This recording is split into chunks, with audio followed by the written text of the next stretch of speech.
Okay. Commissioner of Police Acting, Mr. Irwin Boyce, Deputy Commissioner of Police, Mr. Ian Branch, all Assistant Commissioners of Police present, members of the police service, journalists, reporters, ladies and gentlemen. Welcome. Welcome to the boardroom of Police Headquarters. You've been invited to attend and cover this press briefing, which was called by the Acting Commissioner of Police, Mr. Irwin Boyce, which will focus on recent serious criminal matters. The most recent of which I can give you a summary. Police at Black Rock Police Station this morning, sometime around 7:40 a.m., attended what was reported as a shooting incident, which occurred along Barbaries Hill, St. Michael, in the area of the traffic lights at Eagle Hall Junction. The brief circumstances are police received a report of a shooting where a man came from behind a PSV vehicle, namely a minibus, to the left side, while it was stationary at the traffic lights, and discharged a number of shots inside the said minibus. One male was injured, and he received an injury to his back. He was transported by a private motor car for medical attention. I would want to say to you, our investigations are continuing into this matter, and we are asking the public, as we often do, if they have witnessed or have knowledge of this incident, kindly call the Black Rock station at 417-7500 or 7501, police emergency at 211, or Crime Stoppers at 1-800-8477, or the nearest police station. And we want to reassure you that all information received will be treated in the strictest of confidentiality. At this stage, I would want to hand over to Mr. Boyce, where he would, in fact, start the conference for this, the briefing for this afternoon. Commissioner Boyce, please.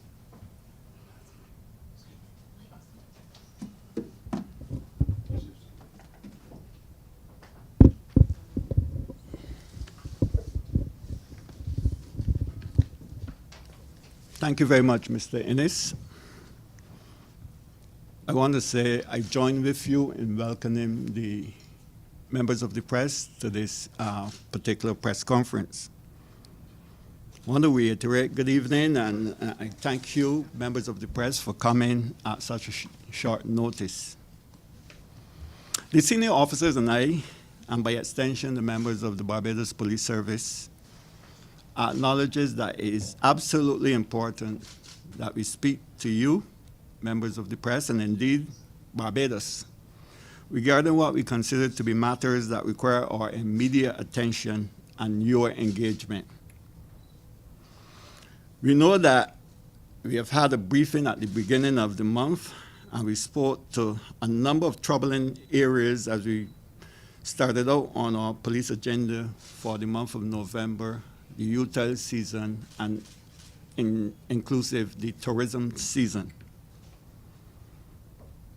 We told you then that our plans were predicated on robust policing strategies in critical areas, and that the members of the TBPS will ensure that Barbados remain a safe and peaceful place. That remains our resolve today. We have already set our strategies in place and have already begun to strengthen the areas that we believe that need our attention, and are shifting our focus on effective and results-oriented policing. And we are of the view that our policing strategies are not static. They are subject to change and subject to expansion. We have started some work in our communities and definitely will continue to do so. Of course, some of our strategies that are long-term, medium-term and long-term, will take some time to work. Nonetheless, we know that this particular engagement requires us to readjust our strategies and to bring to you what we are seeing and to share with you what we are doing. But we have noticed that notwithstanding our efforts, we remain confronted with the scourge of gun violence and the use of firearms, in particularly within recent times. We have seen young men embracing very rogue behaviors, and we have seen the loss of young lives and damage to vehicles and residences, injuries to persons, and in some instances, an increase in the fear to peaceful members of communities. We would admit that some of the people who die in these circumstances were familiar to us, police officers, and our system. But we understand that their families and their friends, their sisters, their brothers mourn their loss, and it will be a great loss to them. And we also know that persons who are committing these acts come from families, live at people, have brothers and sisters, have friends and families, and hence we need to pursue them with the kind of robustness and vigor that is absolutely necessary.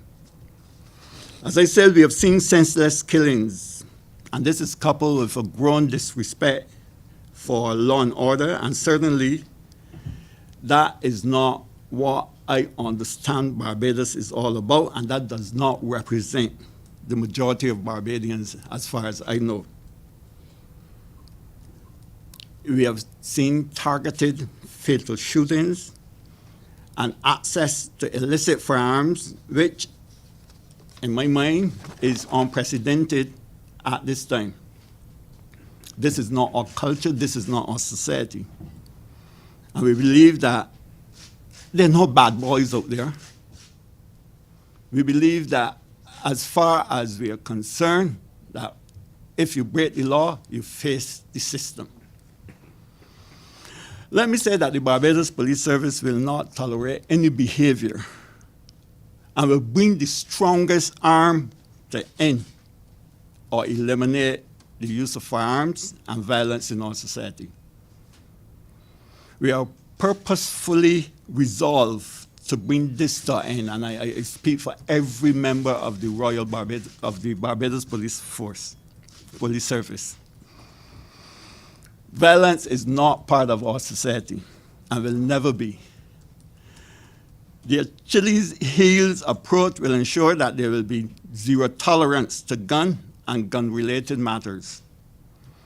And we will be pursuing all offenses, however small they are.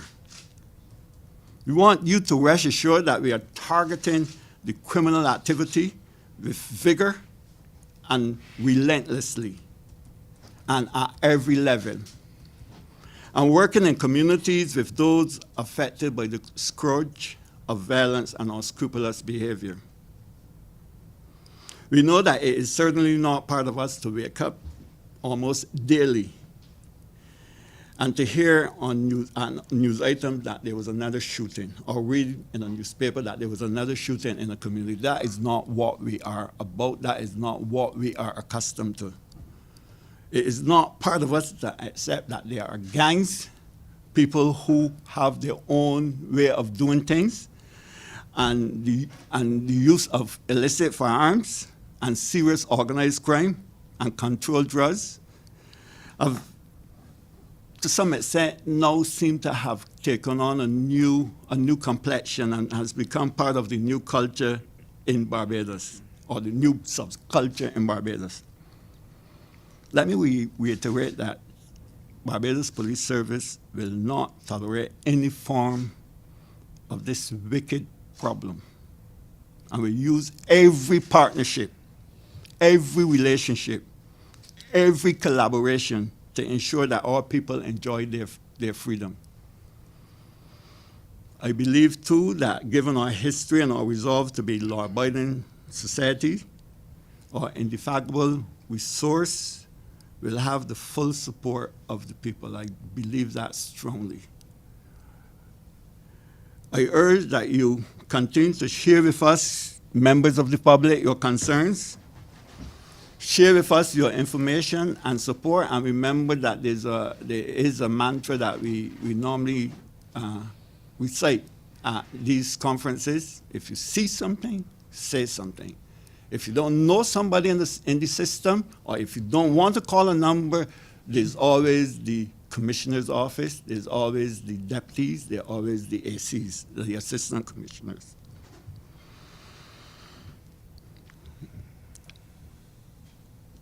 We have to work toward ourselves. And when I say we, I'm looking at the combination of police and members of the public, the NGOs, government department. We have to work together to rid ourselves of the incorrigible men and women who are parading or who are beginning to parade in our society and are acting as though they are the law unto themselves.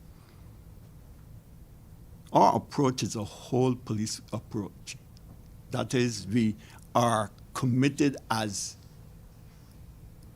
all of our stations, 14, 15 stations or formation that we have committed to ensure that each community within the station district remains a station where freedom and where safeness and security remains paramount.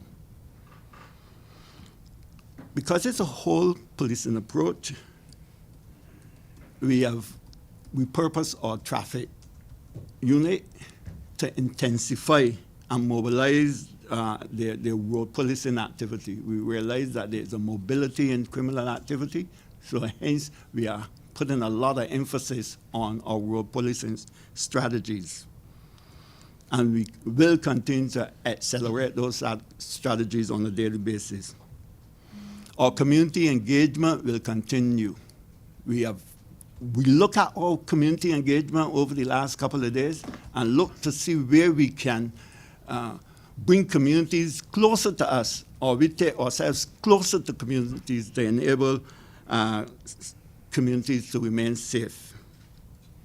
And obviously, our tactics and law enforcement efforts will be maintained in earnest.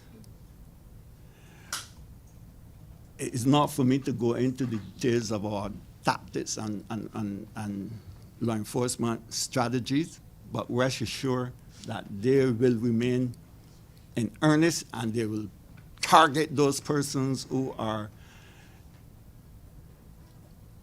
not only the troubled-trees, but who have association that can create some challenges for our society.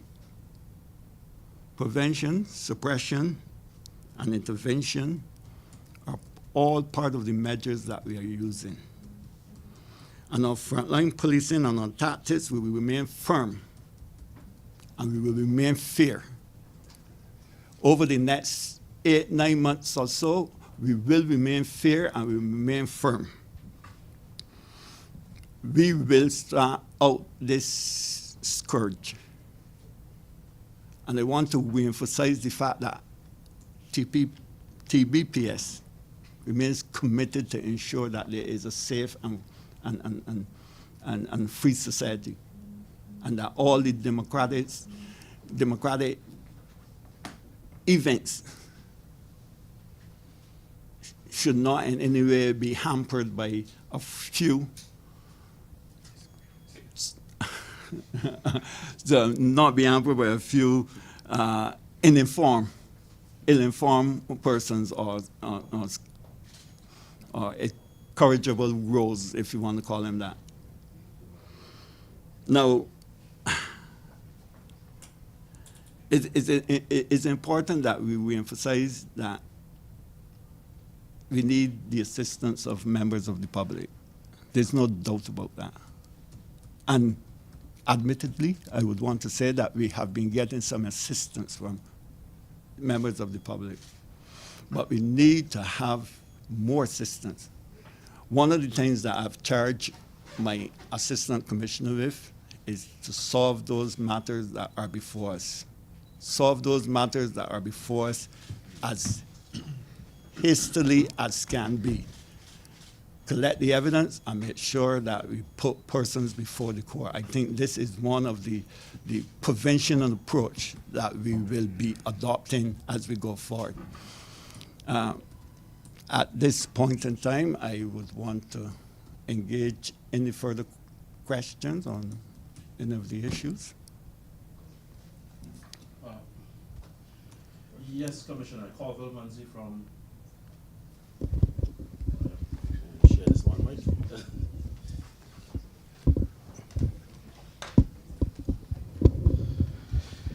right? Yes, Commissioner Boyce, Colville Munzi from Nation News.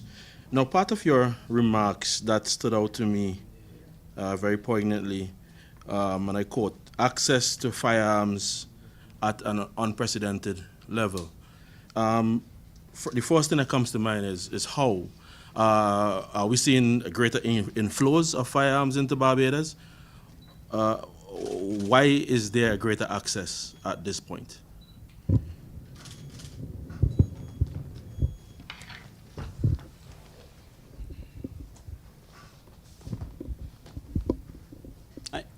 For sure,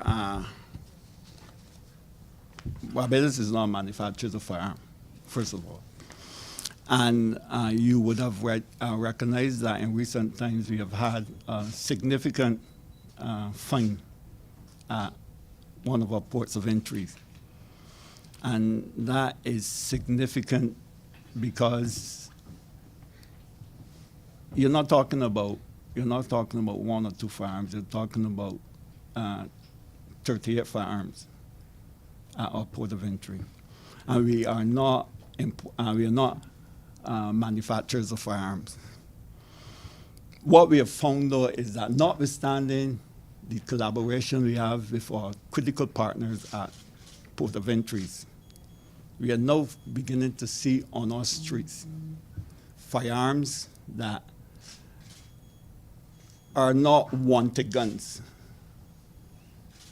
When I say wanted guns, firearms that are not doing 1 or 2 or 3 hits at one time. So that would indicate to us that there is on island, there is access to firearms that over time is now reaching the hands of some very young and reckless men. So in essence, in terms of answering your question, yes, we are seeing firearms and as I said, we are not seeing wanted guns, so to speak, and I know that was something one of my colleagues raised, and one of my colleagues raised in one of the region, that there are some wanted guns that are shared within a particular jurisdiction. But we are not seeing that type of we are not getting that type of results or information in our analysis. So we do believe that there is a number of firearms out there that we have not touched the surface as yet. So, just to be clear, you're saying that these are basically new firearms? From our, I'm not saying new firearms. I don't want to really use the word new, but I'm saying that firearms that would not have come to attention before. Just been introduced to the system, basically. No, I'm not saying that they might have been in the system before, but because we are not seeing them, or we have not come across them before, we are saying that they are out there in the wider society. Yeah. Emmanuel Joseph from Barbados today. I project my voice. So.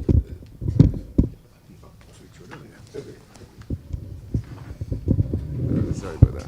Emmanuel Joseph from Barbados today. So the guns are on the street.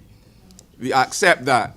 So what is being done to ensure that you get as many guns from off the street as possible? For example, there was a time when there was the random search, stop and search, for example. Do you think that this is something that can be done to get at these guns?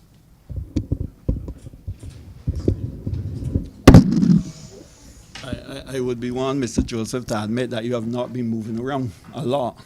You have not been following the street life a lot, because if you were on the streets, you would see that our officers are doing a lot of checks, random checks, a lot of vehicle checks, a lot of community checks. So we are in relation to that strategy, very focused. And I can tell you, I think last week or this week, we recovered a MAT 10. And we have been recovering firearms. And if I were to just reflect on the stats that we have had up until Monday, we would have recovered over 127 firearms. We would have recovered 127 firearms today, and this is far surpassing the amount that we recovered last year. I think last year, up to this time, we had 79 or something like that. That's as a result of the stop and search.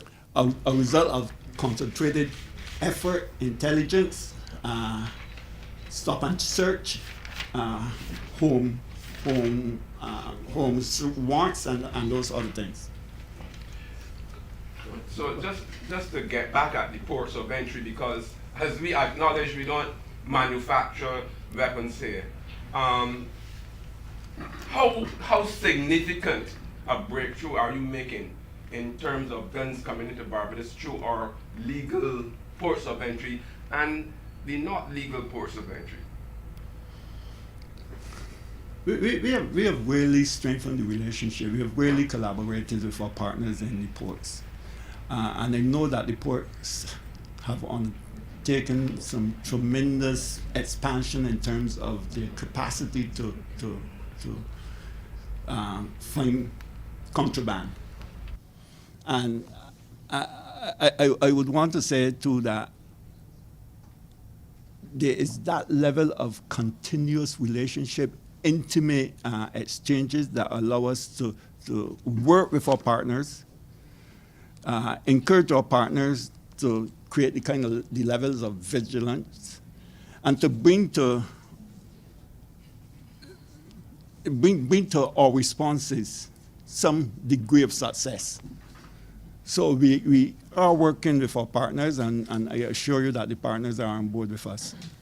Ricardo Roberts from Starcom Network. With regards to the port, I know just recently you all got a bit of attachment of guns recently. Have you made any headway as far as the investigations concerning that? Any arrests made? Can you give us an update on that?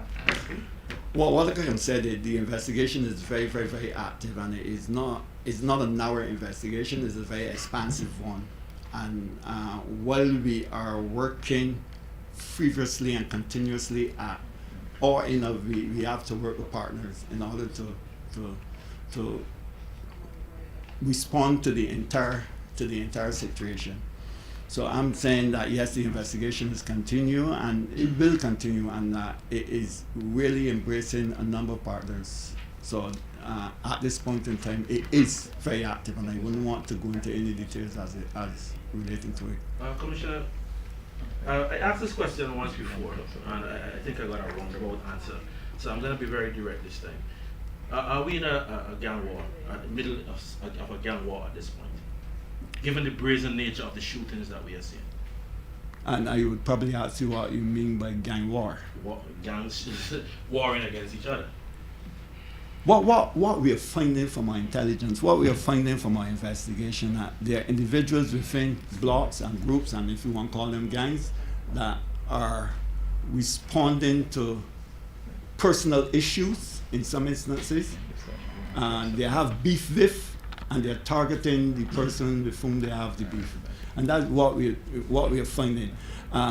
We are not in the business of glamorizing gangs.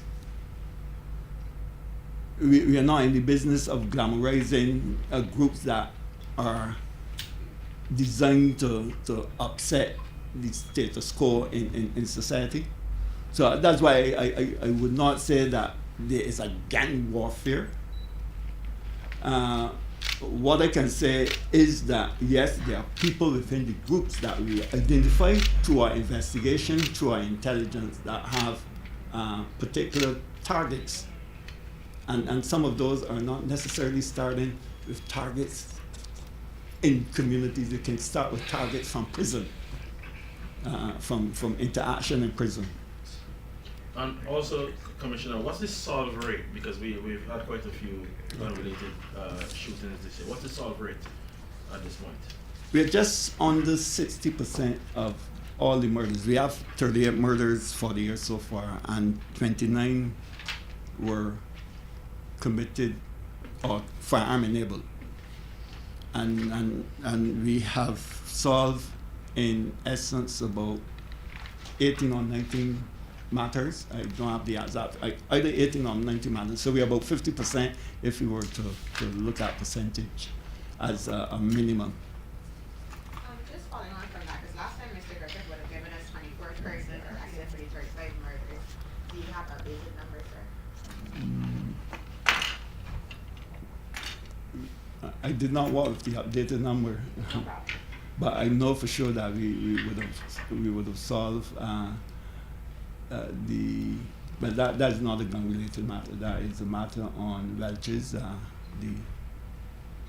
cutting up death on Welch's in Christchurch.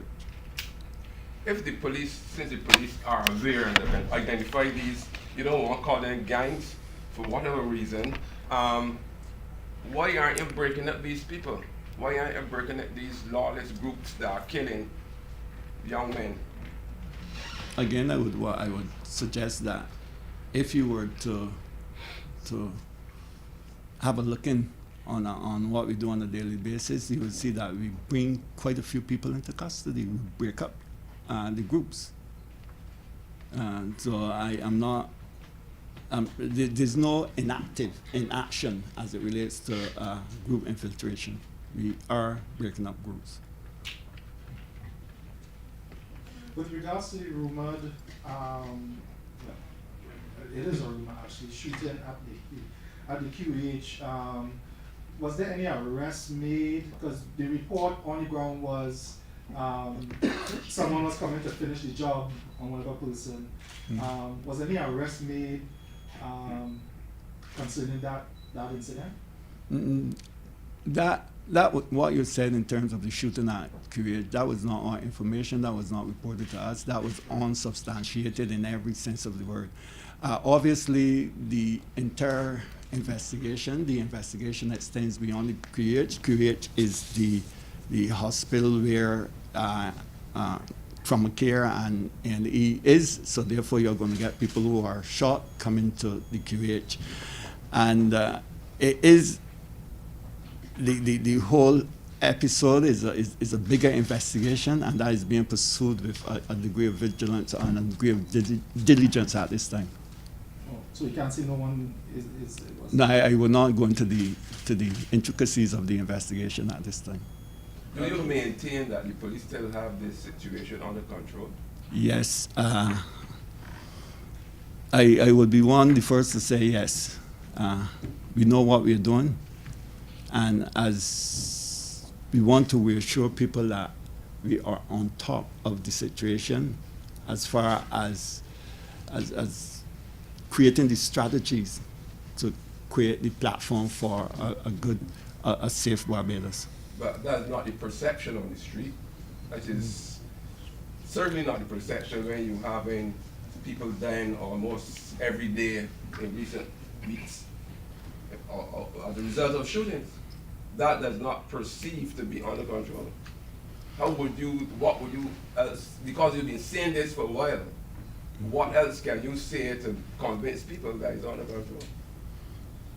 You think people are convinced? One of the things about crime and the investigation of crime and the whole policing of crime is that it is not a silo activity for police officer. It is an activity that requires every member of society, every law-abiding member of society, every corporate entity, every NGO, every government department, every church, every community, and every family to be part of the solution. Police do not have a silver bullet in relation to the crime. We need to have that level of buy-in. We need to have that level of support. We need to for families. If you recall, in my opening, I said those that pass have families. I also said that those who are doing this thing have families. So therefore, we need to get to the families and allow for a wholesome approach to solving these matters or to getting these social ills manageable within society. And I think fundamentally, if we continue to think, oh, the police is supposed to do this and the police is supposed to do that, and you as a member of the community, you as a journalist, you as part of the wider society are not contributing, then you will always have perceptions. And one thing about the police organization is that we listen. We hear, we listen, we understand criticisms, we understand when we adjust our strategies, we understand when we need to be out there in your face to allow you to feel safe. That's all the ethos of policing. Commissioner, final question from me. And I'm going back to the issue of guns and their entry into Barbados. Now, the government has invested heavily in scanners at the ports of entry, etc. And if based on what we are understanding, that guns are still coming through, I mean, what are the variables, apart from security, which has been tightened, that now still exists for these guns, that would allow for these guns to pass through? One of the things in the chain is as strong as its weakest link. And sometimes the weakest link is the human being. Okay. And unless the human being come to a realization that the technology, the scanners are only going to do what they want them to do and to get the results that we want, then we will always be challenged. So you're saying there's a human element that might be... There must be a human element that influencing some of the movements. Corruption? I'm asking bluntly, sir. No answer. You gotta give me a definition of corruption. No, sir, I can't. Because I can give you my legal definition of corruption, but what I'm actually saying is, as I said, the chain is as strong as its weakest link, and if the weakest link is in the human capacity, then you're going to get some trouble. Because, as I said, don't care how much scanners, how much technology, and a person is bent on doing a particular act to circumvent the system, then he will do the act and he will get through. So that's something that is quite evident in You've said it, sir. yeah. Every time we come here, we talk about a whole of country approach. We always talk about the fact that you need to work with the churches, you need to work with the businesses, you need to work with the families.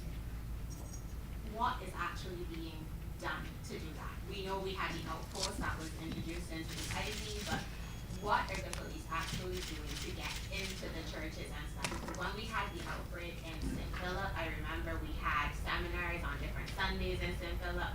What is actually being done now? We continue our drive to be inclusive in terms of sharing our policing strategy. You've got a lot of organizations that are self-starters. Organizations like the churches are self-starter.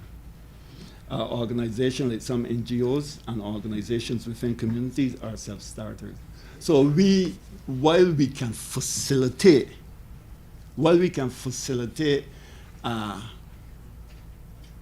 programs, or while we can be there to give a view and to give guidance, it is for the community to enhance their presence by participating at the level that is required. That is to create the leadership in terms of the whole of Barbados policing approach engagement.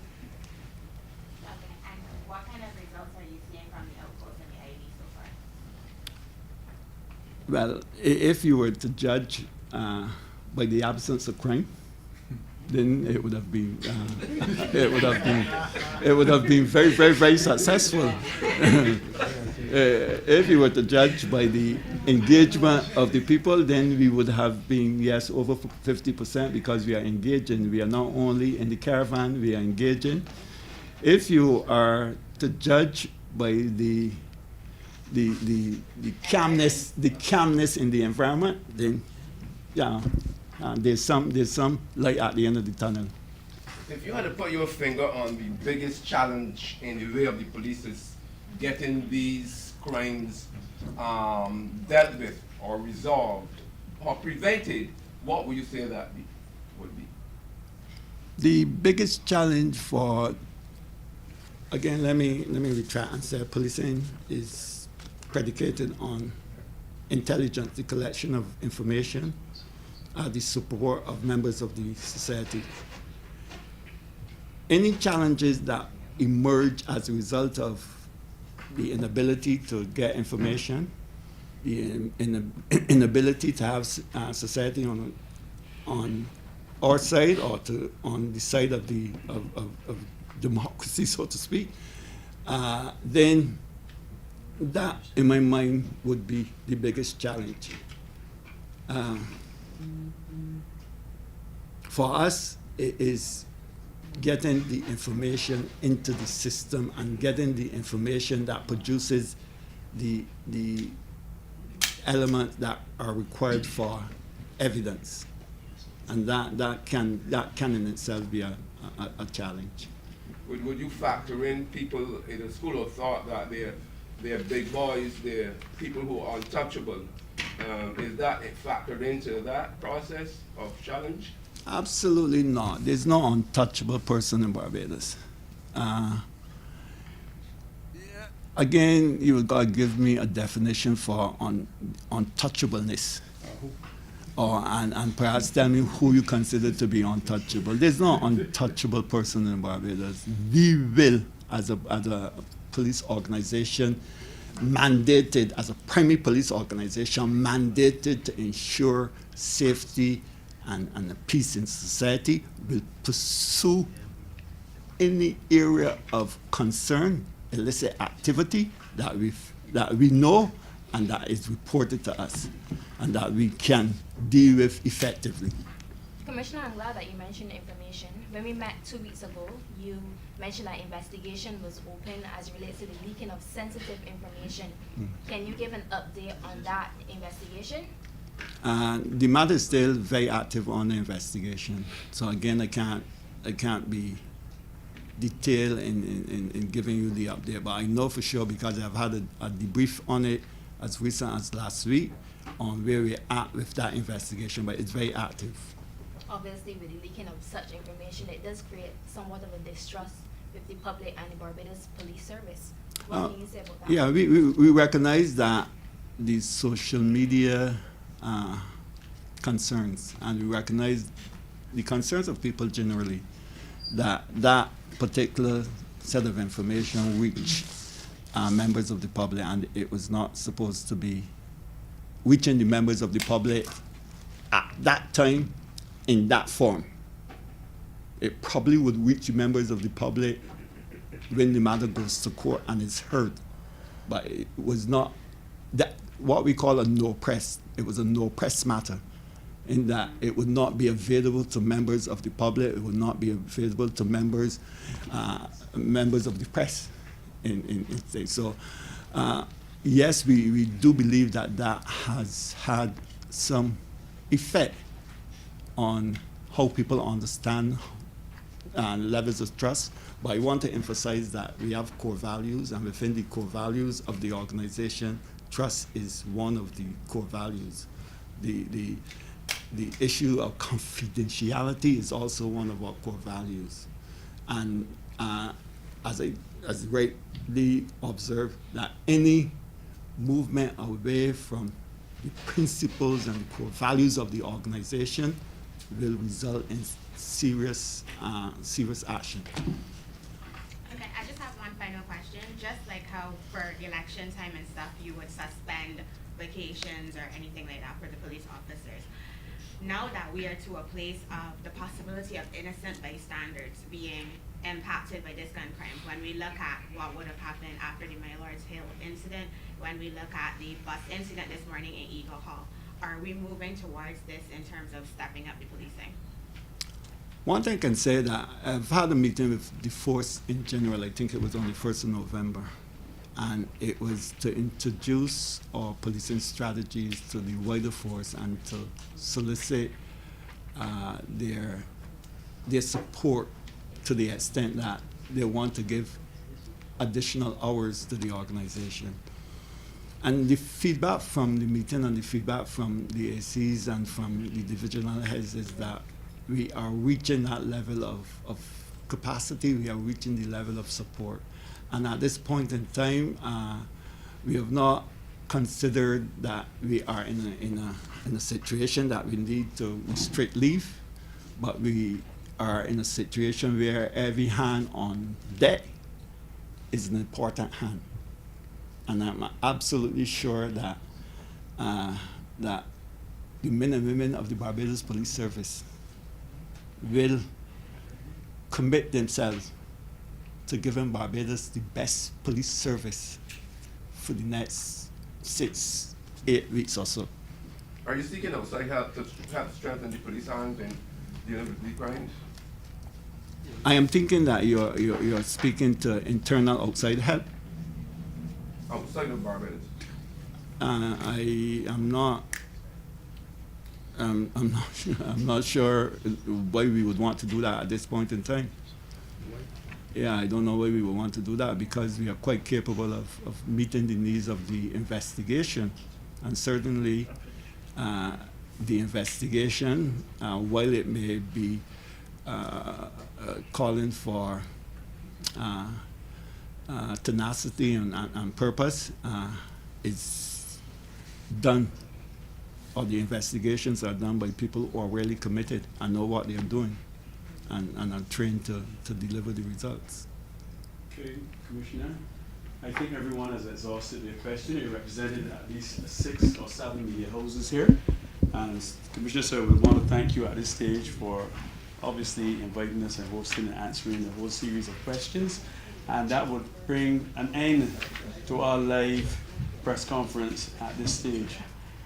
I would want to thank the journalists and the reporters for coming at such late notice, and I know that you've asked the questions for the public, and you've gotten some really good answers for that. We continue to look forward to working with you as we have been in partnership as usual. Thank you very much.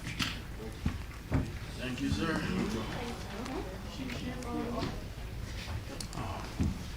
You could have just corrupted.